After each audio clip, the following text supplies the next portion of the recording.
ఏం తప్పు చేసినాం? ఏం తప్పు చేసిరు కేసీఆర్ గారు? నీళ్ళు ఇవ్వడం ఆయన చేసినటువంటి తప్ప, నిధులు తీసుకురావడం ఆయన చేసినటువంటి తప్ప, కేసీఆర్ కిట్ ఇవ్వడం ఆయన చేసినటువంటి తప్ప, అభివృద్ధి పదంలో తెలంగాణను దేశంలో నంబర్ 1గా నిలబెట్టడం తప్ప ఏం తప్పు? ఎందుకోసం నోటీసులు ఇచ్చిరని ఇవాళ తెలంగాణ జాగృతి తరఫున, యావత్ తెలంగాణ సమాజం తరఫున నేను కాంగ్రెస్ ప్రభుత్వాన్ని ప్రశ్నిస్తా ఉన్నాను. కాళేశ్వరం ప్రాజెక్ట్ అంటే కేవలం 3 బెరాజులేనా? కాళేశ్వరం ప్రాజెక్ట్ అంటే కేవలం 3 బెరాజులే అని చెప్పి మీరు ఒక కాంగ్రెస్ కమిషన్ వేసిండ్రు. అది జ్యుడిషియల్ కమిషన్ కాదు, ఏం కాదు, కేవలం అదొక రాజకీయ కమిషన్, కాంగ్రెస్ కమిషన్. అది 21 పంప్ హౌజ్లు ఉన్నాయి కాళేశ్వరంలో, 15 రిజర్వాయర్లు ఉన్నాయి, 200 కిలోమీటర్ల పైచిల్కు టన్నెళ్లున్నాయి, 1500 కిలోమీటర్ల పైచిల్కు కాలువలున్నాయి. కాళేశ్వరంలో ఎత్తిపోసిన మట్టితోని దాదాపు 300 పిరమిడ్లు కట్టొచ్చు. కాళేశ్వరంలో వాడినటువంటి స్టీల్తోని ఒక 100 ఐఫిల్ టవర్లు కట్టొచ్చు. కాళేశ్వరంలో పోసినటువంటి కాంక్రీట్ తోని ఒక 50 బుర్జ్ ఖలీఫాలు కట్టొచ్చు. అంత పెద్ద ప్రాజెక్టు కాళేశ్వరం. కాళేశ్వరం ప్రాజెక్టు మొత్తం కంప్లీట్ అయితే 35% తెలంగాణ భూభాగానికి సాగునీరు ఇచ్చేటటువంటి ప్రాజెక్టు కాళేశ్వరం ప్రాజెక్టు. 40 టీఎంసీలతోని శాశ్వతంగా హైదరాబాద్కు మంచినీళ్ళు ఇచ్చేటటువంటి ప్రాజెక్టు కాళేశ్వరం ప్రాజెక్టు. 16 టీఎంసీలతోని మన పరిశ్రమలన్నిటికీ కూడా నీళ్ళు ఇచ్చేటటువంటి ప్రాజెక్టు కాళేశ్వరం ప్రాజెక్టు. ఇన్ని ప్రయోజనాలున్న ప్రాజెక్టు, ఒక నదిని మొత్తం ఎత్తిపోసినటువంటి ప్రాజెక్టు, ఎక్కడో 90 మీటర్ల అడుగున ఉండే నీళ్లను 630 మీటర్ల పైకి ఎత్తిపోసేటటువంటి project. Multi level lift irrigation scheme, మామూలు multi level lift irrigation scheme కాదు, world's largest multi level lift irrigation scheme. నేను ఇవాళ ఛాలెంజ్ చేస్తా ఉన్నా, కేసీఆర్ కాబట్టి, గట్టి గుండె కాబట్టి, ధైర్యం ఉంది కాబట్టి ఇటువంటి ప్రాజెక్ట్ని ఆయన ఆలోచన చేయగలిగిండు. ఈ కాంగ్రెస్ ప్రభుత్వం కనీసం కల కూడా కనలేదు అటువంటి ప్రాజెక్టు కట్టాలి తెలంగాణకని. ఆయన తెలంగాణ యోధుడు, నీళ్ల కోసం పుట్టినటువంటి ఉద్యమం కాబట్టి గోదావరి నదిలో నీళ్లు మన వాటా మనకు రాకపోతే తెలంగాణ ఎడారిగా మారుతుందనే విషయం కేసీఆర్ గారికి తెలుసు కాబట్టి ఇంత పెద్ద ప్రాజెక్టుకి ఆయన రూపకల్పన చేసింది. అంతకుముందు రాజశేఖర్ రెడ్డి గారు ప్రాణహిత చేవెళ్ల ప్రాజెక్ట్ అని పెట్టి కేవలం 16 టీఎంసీలు తెలంగాణకు వచ్చేటట్టుగా ప్లాన్ చేస్తే కేసీఆర్ గారు దాన్ని మార్చి 16 టీఎంసీలు నిలవ ఉండడం కాదు, 141 టీఎంసీలు నిలవ ఉండాలి అని 15 రిజర్వాయర్లు కట్టిండు. నా తెలంగాణ రైతు ఎన్నడూ కూడా మొగులకు ముఖం పెట్టి చూడొద్దు, వాన పడ్డా పడకపోయినా తెలంగాణ సస్యశ్యామలంగా ఉండాలని కట్టినటువంటి ప్రాజెక్టు కాళేశ్వరం ప్రాజెక్టు. మీ అందరికీ తెలుసు, ఆనాడు జలయజ్ఞం పేరుతో ధనయజ్ఞం చేస్తే మెగా కృష్ణారెడ్డి లాంటి వాళ్లకు 90% కాళేశ్వరం పనులు ఇచ్చిండ్రు. మనం తెలంగాణ తెచ్చుకున్న తర్వాత కంటిన్యూ చేసుకుంటూ పోయినాం, రీడిజైన్ చేసుకున్నాం ఆ ప్రాజెక్ట్ని. ఇవాళ నిర్మల్కి, నిజామాబాద్కి, కరీంనగర్కి, వరంగల్కి, మెదక్కి, నల్గొండకి, ఖమ్మంకి, ఇన్ని జిల్లాలలో లక్షల ఎకరాలకు నీళ్ళిచ్చే ప్రాజెక్టు కాళేశ్వరం ప్రాజెక్టు. డైరెక్ట్గా 20 లక్షల ఎకరాలు, ఇండైరెక్ట్గా ఇంకొక 18.5 లక్షల ఎకరాలకు, అంటే టోటల్గా కాళేశ్వరం పూర్తయితే 40 లక్షల ఎకరాలకు నీళ్ళు వస్తాయి. అవన్నీ పక్కకు పెట్టిండ్రు. కేవలం ఒకటే ఒక కుట్ర, ఏంది? కేసీఆర్కు పేరు రావద్దు.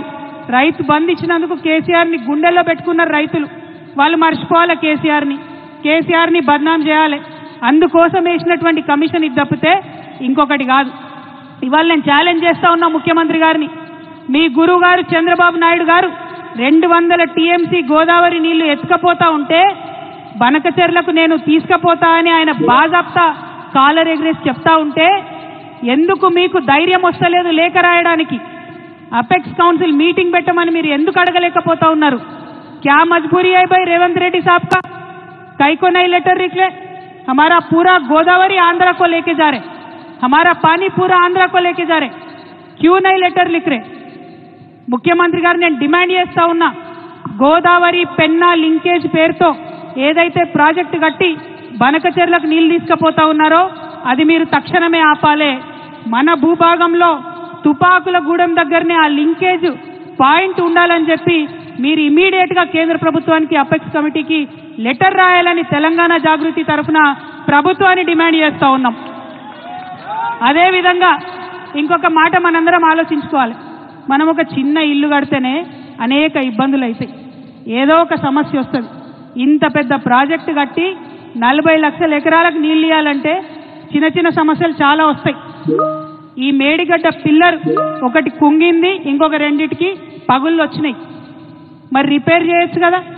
రిపేర్ చేసి కేసీఆర్ గారు ఎట్లయితే 20 లక్షల ఎకరాలకు నీళ్ళు ఇచ్చిండ్రో ఇవ్వచ్చు కదా. ఇప్పుడు ఈ కాంగ్రెస్ అధికారంలోకి వచ్చినాక 3 పంటలకు కూడా నీళ్ళు లేకుండా రైతులు నిండబెడుతున్నారు. కేవలం స్వార్థం, కేవలం కుట్ర. మరి ఇదే మెగా కృష్ణారెడ్డి గారు 21 పంప్ హౌజులు ఉంటే 20 పంప్ హౌజులు ఆయనే చేస్తాడు మెగా కృష్ణారెడ్డి. మెగా కృష్ణారెడ్డిని కమిషన్ ముందుకు పిలిచే ధైర్యం రేవంత్ రెడ్డి గారికి లేదు. చాలా సిగ్గుపడాల్సిన విషయం. ఇవాళ కాంగ్రెస్ ఉందంటే ప్రజల కోసం పనిచేస్తలేదు, కమిషన్ల కోసం, కాంట్రాక్టర్ల కోసం మాత్రమే పనిచేస్తున్నది. నిజంగా తెలంగాణ పౌరుషం చూపించాల్సినటువంటి సమయం వచ్చింది. రేవంత్ రెడ్డి గారిని, కాంగ్రెస్ ప్రభుత్వాన్ని నిలదీయాల్సినటువంటి సమయం వచ్చింది. మీరు కేసీఆర్ గారికి నోటీస్ ఇచ్చే ముందు 90% పంప్ హౌజులు కట్టినటువంటి కాంట్రాక్టర్ని ఎందుకు ఇడిచిపెట్టినరో ప్రజలకు చెప్పాల్సినటువంటి అవసరం ఉన్నది. అంటే ఇది కేవలం కుట్ర అన్న విషయం ప్రజలకు అర్థమవుతుందన్న సందర్భాన్ని తెలియజేస్తూ, మరి కాంగ్రెస్ పార్టీ ఇట్లా తెలంగాణకు ద్రోహం చేస్తుంటే బీజేపీ పార్టీ ఏం చేస్తుంది? ఎందుకు ఇప్పుడు వాళ్ళ పరిస్థితి ఏంటిది? చంద్రబాబు నాయుడు మీద ఆధారపడే కేంద్రంలో వాళ్ళు అధికారంలో ఉన్నారు. అందుకని చంద్రబాబు నాయుడు గారు తెలంగాణకు ద్రోహం చేసి జలదోపిడీ చేసుకుంటుంటే కూడా కిషన్ రెడ్డి గారు ఒక్క మాట మాట్లాడరు, బండి సంజయ్ గారు ఒక్క మాట మాట్లాడరు. 8 మంది ఎంపీలను గెలిపించి 8 మంది ఎమ్మెల్యేలను గెలిపిస్తే 8 రూపాయలు కూడా మనకు బడ్జెట్ లేకపోతే మాట్లాడేటటువంటి ధైర్యం లేదు. బీజేపీ పార్టీలో ఒకడే ఒకడు తెలంగాణ బిడ్డ ఈటెల రాజేంద్రన్ ఉన్నాడు, మరి ఆయనన్న మాట్లాడతాడేమో అని నేను అనుకున్నా.